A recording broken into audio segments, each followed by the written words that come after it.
Welcome to The Explainer. So today, we're going to fundamentally shift how you think about modern AI. Seriously, we're popping the hood on the new AI native computing stack.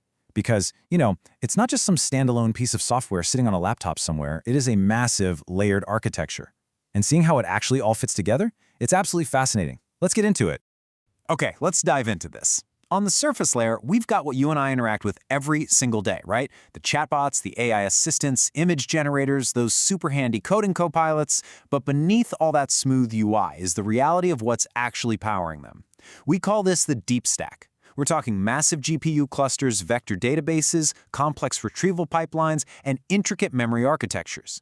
Modern AI systems, they aren't just standalone apps. They are these huge, intelligent infrastructure ecosystems.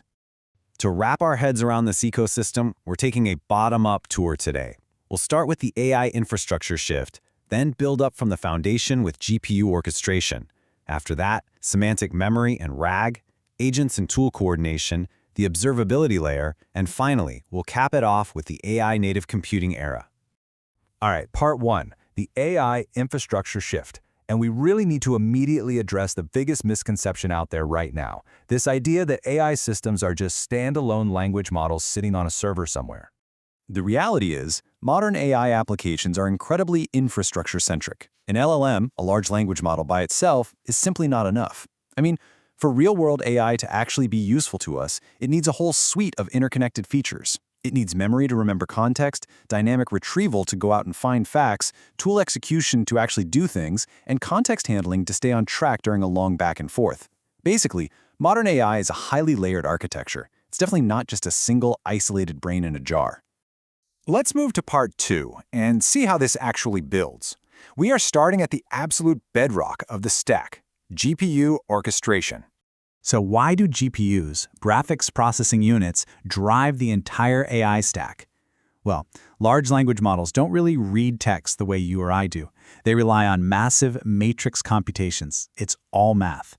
And GPUs, they are extraordinarily efficient at doing millions of parallel mathematical operations at the exact same time. They are literally the computational engine of modern AI. But feeding them requires incredibly high bandwidth memory, complex GPU fabrics, and distributed inference systems just to process a single prompt you type in. So, the crucial point is, GPUs are incredibly expensive. Having these chips just sitting around idle, waiting for a prompt, economically, that's catastrophic. It's like burning piles of cash. To keep them fed with data constantly, the infrastructure itself has to become highly intelligent. We're talking about using continuous batching and super complex memory scheduling just to keep the hardware running efficiently. Okay, moving up the stack to part three, semantic memory and RAG. This solves a really massive problem. Out of the box, LLMs do not inherently know your private data, your enterprise knowledge, or, real-time world events. To fix this blind spot, we use something called embeddings. Simply put, embeddings are the conversion of text, images, audio, video, even code into high-dimensional vectors. These vectors represent their actual semantic meaning. Think about traditional databases for a second. They use exact retrieval. You search a specific word, you get a match. But AI needs semantic retrieval. It searches by meaning and concept. It has to understand the context of what you're asking for. And these massive complex vectors are stored super efficiently in specialized systems we call vector databases. And this brilliantly illustrates one of the biggest architectural breakthroughs in enterprise AI, retrieval augmented generation, or RAG. This is how you transform a static model into a live reasoning system. Here's the play-by-play. Step 1. Your company's documents become embeddings and go into those vector databases. Step 2. When you ask a question, your query becomes a semantic vector too. Step 3. The system dynamically retrieves the most relevant knowledge by matching up those meanings. And finally, step 4, the LLM gets that grounded factual context to reason with. So you aren't just trusting the AI's fuzzy internal memory, you're handing it the exact documents it needs to read right before it answers you. There's a really profound difference here when you think about it. Traditional apps, they just store data in neat little rows and columns. But modern AI systems have to manage context. The AI constantly has to decide, okay, what information matters right now? What should I remember from 3 prompts ago? How do I keep my train of thought? This creates entirely new infrastructure needs for semantic memory, episodic memory, and persistent context orchestration. And if this retrieval process is clunky or wrong, boom, it immediately destroys the trust and accuracy of the whole system. That is exactly why we're seeing this massive rise in advanced techniques like metadata filtering, knowledge graphs, and complex re-ranking architectures. We have to ensure the AI gets the absolute right context every single time. Which naturally brings us to Section 4, Agents and Tool Coordination. Early language models were basically just isolated text generators. Sure, they could write a fantastic email, but they couldn't actually press send. AI agents completely solve this isolation problem. Modern AI agents possess massive capabilities. These are not static programs. They can plan multi-step tasks, execute complex workflows, actively call external APIs, coordinate different software tools, go out and retrieve information, and honestly, most importantly, they can adapt dynamically when things go wrong mid-task. We literally have to stop thinking of these things as just simple chatbots. They are dynamic actors operating in a live execution environment. Because of these capabilities, the AI stack is starting to look a lot more like a distributed organization than a traditional software system. It is mind-blowing when you think about it at scale. Imagine multiple agents collaborating simultaneously behind the scenes just to handle one single user request. You might have one agent handling the logical reasoning, another independently validating compliance, a third grabbing data from your servers, and a fourth talking to an external web service. To keep this virtual organization from just descending into total chaos, you need intense orchestration complexity. We're talking specialized memory routers and strict policy enforcement systems coordinating all these different agents. A huge piece of this puzzle is tool calling.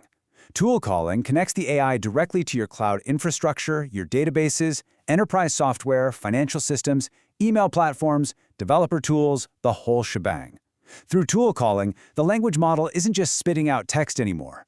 It transforms into a central coordinator that routes commands across your entire tech stack. It's essentially pushing the whole architecture toward becoming a full-fledged AI operating system. Of course, with all this incredible complexity, we desperately need Part 5, the observability layer. This really addresses the harsh operational reality of running this massive, highly distributed ecosystem out in the wild. I want you to ask yourself this question. Suppose a complex AI workflow fails. What went wrong? This is literally a debugging nightmare for developers right now. Was the vector retrieval off? Did the memory routing fail? Did the wrong agent wake up? Did a tool execution just time out? Or did the AI just experience reasoning drift and completely lose the plot of your prompt? Because the system is so adaptive and so dynamic, pinpointing the exact error is incredibly difficult. Now, what's really interesting about this slide is how the industry is solving these failure points. We are racing to build comprehensive observability. We're talking about agent tracing, retrieval lineage so you can see exactly where a specific fact came from, memory observability, workflow replay to literally watch what the agent did step by step, plus reasoning diagnostics and deep inference analytics. Without this critical observability layer, which by the way, looks a lot like modern distributed cloud infrastructure, these AI systems would be utterly impossible to debug and run reliably at scale.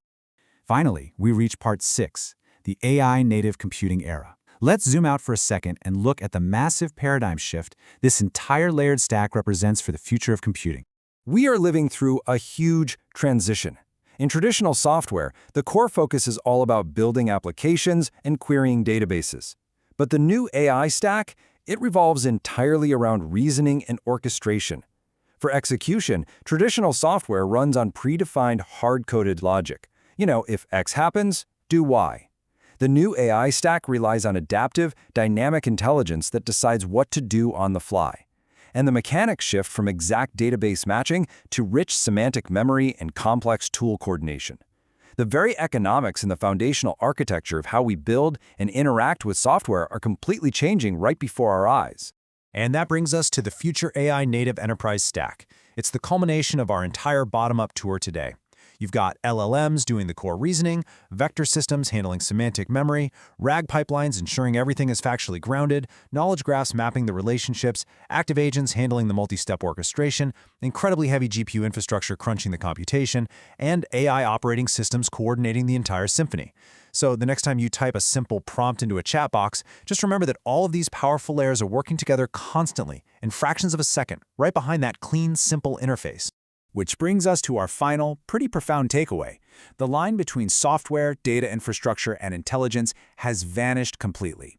We aren't just building applications anymore, we are building adaptive, cognitive infrastructure. This isn't just another tech trend or some new software framework you have to learn. We are witnessing the absolute dawn of the AI native computing era. The architecture of the future is here. So how are you going to use it? Keep exploring the deep stack and keep learning. Catch you next time.